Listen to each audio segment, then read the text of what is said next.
नमस्कार मंडळी, खूप खूप स्वागत आहे तुमचं नीलम्स रेसिपी मराठीमध्ये। आज आपण कांदा लसूण न वापरता नैवेद्याची थाळी बनवणार आहोत। सुरुवात करण्याआधी प्लीज चॅनलला सबस्क्राईब, लाईक, शेअर नक्की करा। खूपच साधी आणि सोपी थाळी आहे। सगळ्यात आधी आपण सारण बनवणार आहोत मोदकाचं। त्यासाठी 1 चमचा तूप घातले तव्यामध्ये। मग घालणार आहोत 3 वाटी ओलं खोबरं घेतलेलं आहे आणि 1.5 वाटी गूळ घ्यायचा आहे। हे दोन्ही मिक्स करायचं एकत्र आणि गूळ विरघळेपर्यंत चांगले छान परतून घ्यायचं आहे। गणपती विशेष थाळी आहे, म्हणजे कांदा लसूण वापरायचा नाही आहे, असा नैवेद्य बनवायचा आहे कांदा लसूण न वापरता। गूळ विरघळला की यामध्ये वेलची पावडर घालायची आहे आणि चांगलं मिक्स करून घ्यायचं। आपलं सारण मग तयार आहे। ह्याला आपण आता साईडला ठेवून देऊयात। यानंतर आपण दुसरा गोडाचा पदार्थ बनवणार आहोत, तो म्हणजे गाजराची खीर बनवणार आहोत। खूप छान टेस्टी होते। गाजराचा सीझन चालू आहे, मस्त छान गाजरं येतात मार्केटमध्ये। गाजरचा हलवा बनवण्यापेक्षा खीर बनवून बघा, खूप छान टेस्टी लागते। त्यासाठी कढईमध्ये तूप घालायचं आहे। अर्धा किलो गाजरं मी किसून घेतलेली आहे छान, आणि मग ती परतून घ्यायची आहेत तुपावर। गाजराचा किस मऊ होईपर्यंत तुपामध्ये चांगली परतून घ्यायचे। एकीकडे मी 1 तास आधी 2 टेबलस्पून इतके तांदूळ भिजत घातलेले। एवढे तांदूळ मी भिजत घातलेले। आता ह्याच्यामध्ये थोडं दूध घालून थोडी बारीक पेस्ट करून घेणार आहे। एकदम फाईन पेस्ट नाही करायची, थोडेसे जाडसर ठेवायचे। तांदळामुळे खीर दाटसर होते। आता ह्यामध्ये 1 लिटर दूध घालायचं आहे। गाजराचा किस मऊ झाला की 1 लिटर दूध घालायचं। दूध गरम करून घातलेलं आहे मी, उकळून घेतलेलं आहे आधी, थंड दूध घालू नका। मग ही पेस्ट घालायची आहे तांदळाची, म्हणजे गाजराबरोबर तांदूळही छान शिजतात। आता हे चांगलं शिजू द्यायचं आहे। मी हे एकीकडे ठेवून दुसरा पदार्थ करायला घेणार आहे। आता हे छान अगदी मिक्स करायचं, मध्ये मध्ये सतत हलवत राहायचं। आता इथे वालाची भाजी करायची आहे मला। त्यासाठी खोबरं घेतलेलं आहे, थोडंसं आलं, टोमॅटो घेतलेलं आणि कोथिंबीर घेतलेली आहे। ह्याच्यामध्ये सुद्धा अजिबात कांदा लसूण वापरलेलं नाही आहे। हे वाटण एक वाटून घेऊया आपण। भांड्यामध्ये तेल घालायचं आहे, फोडणी करायची आहे। यामध्ये चांगलं तेल गरम करून घ्यायचं। यामध्ये जिरं घालायचं, कढीपत्ता घालायचा आहे। तुम्हाला हवं असेल तर तुम्ही मोहरी घालू शकता। मी सुकं खोबरं घेतलेलं, तुम्हाला हवं असेल तर ओलं घ्या। जिरं आणि कढीपत्ता चांगलं व्यवस्थित तडतडलं की यामध्ये मग वाटलेलं वाटण घालायचं आहे। जे आपण कांदा खोबऱ्याचं वाटलं ते वाटण घालायचं। मग यामध्ये हळद घालायची आहे। 1 चमचा गोडा मसाला घालायचा आहे। मी मालवणी मसाला घातलेला आहे। तुमच्याकडे जे लाल तिखट असेल ते तुम्ही घालू शकता। आम्ही मालवणी मसाला वापरतो म्हणून 1.5 चमचा मी मालवणी मसाला घातलेला आहे। आता हा मसाला चांगला छान या मसाल्यामध्ये परतून घ्यायचा। सगळं चांगलं मिक्स करून घ्यायचं व्यवस्थित। मीठ घालायचं आहे चवीप्रमाणे यामध्ये। व्हिडिओ आवडत असेल तर प्लीज शेअर करा, लाईक करा आणि सबस्क्राईब नक्की करा। मीठ घातल्यानंतर चांगला मसाला परतून घ्यायचा आहे। मग यामध्ये सोललेले वाल, आणि मी एकच बटाटा यामध्ये घातलेला आहे। वाल चांगले सोललेत, स्वच्छ आणि धुवून घेतलेले आहेत। हे सगळं चांगलं मिक्स करायचं। यामध्ये थोडंसं गरम पाणी घालायचं आणि झाकण लावून भाजी वाफेवर ती शिजवून घ्यायची आहे। तुम्ही गणेश जयंतीला काय केलं किंवा तुम्ही काय करता नक्की मला कमेंटमध्ये सांगा। आता ह्याला झाकण ठेवूया आणि बाजूला ठेवूया। खीरकडे बघूया आपण, गाजराची खीर कुठपर्यंत शिजली आहे। आता ही चांगली व्यवस्थित शिजलेली आहे। यामध्ये मी 3 मोठे चमचे मिल्क पावडर घालायचे आहे। मिल्क पावडरने खूप छान टेस्ट येते। जर मिल्क पावडर नसेल तर तुम्ही मावा घालू शकता, पण मिल्क पावडर सहज मिळते।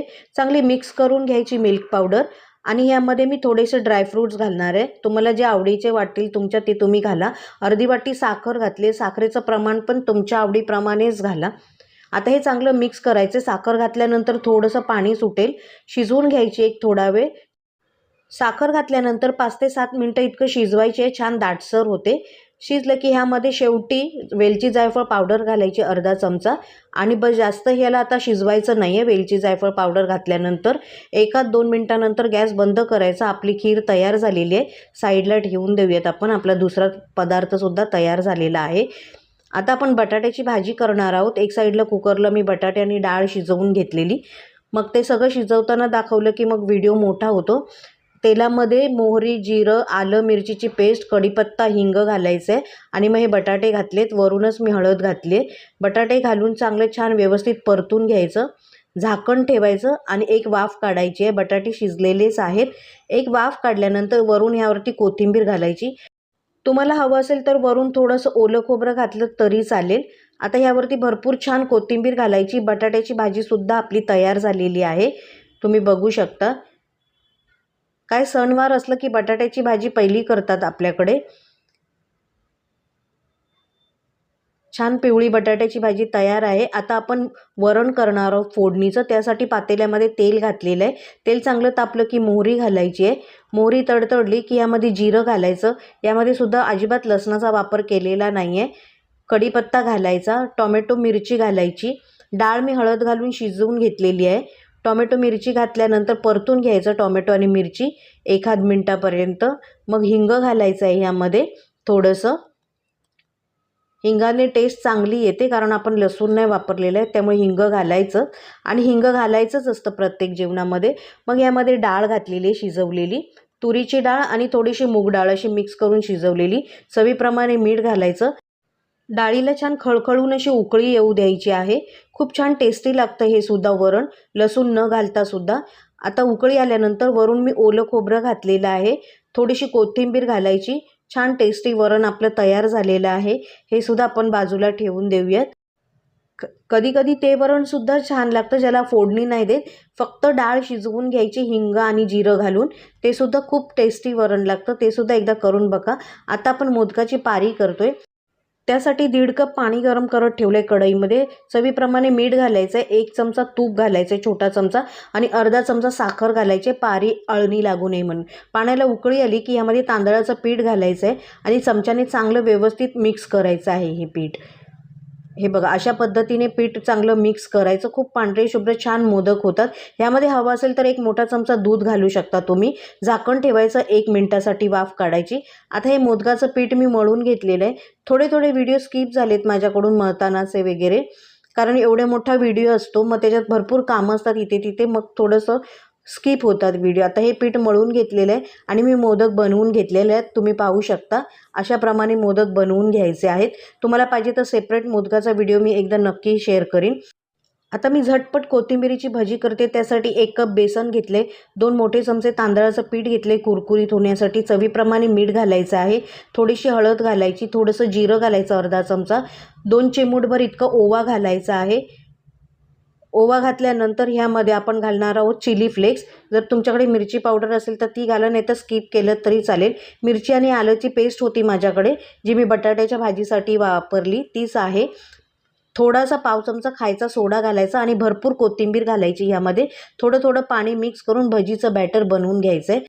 अशाप्रमाणे भजीचं बॅटर बनवून घ्यायचं आहे। तवा चांगला तापला की यामध्ये छोटे भजी तळून घ्यायचे। खूप छान खुसखुशीत होतात भजी, हे झटपट होतात, कोथिंबीरीच्या आहेत म्हणून। यामध्ये कांदा वगैरे काय नाही भजी केली आहेत मी। आता हे छान वरती येतात आपोआपच, मस्त गोलमटोल असे भजी तयार होतात। छान खरपूस तळून घ्यायचे भजी। जर इमर्जन्सीमध्ये तुम्हाला अशी भजी बनवायची असतील तर नक्की बनवा, झटपट होतात। आता हे भजी तळून झालेले आहेत, छान बघा रंग छान आलेला आहे। बाहेरून कुरकुरीत होतात, आतून एकदम सॉफ्ट असतात। भजी तयार झालेली आहे, काढून घेऊयात आपण। अशा प्रमाणे आपले सगळे पदार्थ तयार झालेले आहेत। भात आणि चपाती मी आधीच करून ठेवलेली, मध्ये जसं व्हिडिओच्या मध्ये वेळ मिळत होता तसं मी करून ठेवलेलं आहे।